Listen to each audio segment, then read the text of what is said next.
How to use Asana task management properly. Beginner mistakes that cost you. Asana is one of the most popular task management tools, but beginners often make mistakes that waste time and reduce productivity. Most people get this wrong, but here's why. Understanding the right setup can transform your workflow.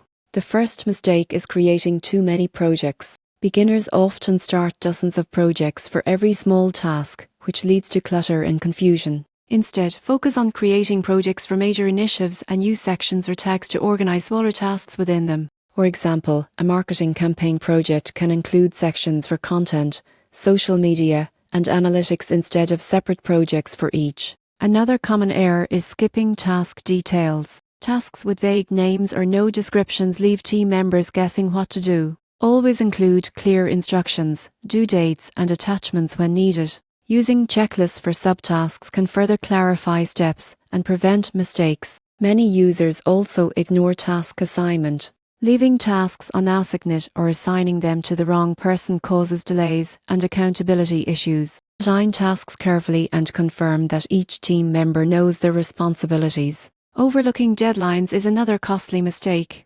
Asana allows for start dates, due dates, and dependencies, but beginners often ignore these features. Using deadlines and dependencies ensures tasks are completed in the correct order and on time. Finally, neglecting communication within Asana reduces collaboration. Comments and status updates keep everyone on the same page, but beginners often rely solely on email. Encourage team members to use Asana for questions, updates, and feedback to centralize communication. To use Asana effectively, limit projects to major initiatives, provide detailed task instructions, assign tasks properly, set deadlines and dependencies, and leverage in-app communication. Avoiding these beginner mistakes keeps your team organized, accountable, and productive, ensuring that Asana works for you instead of against you.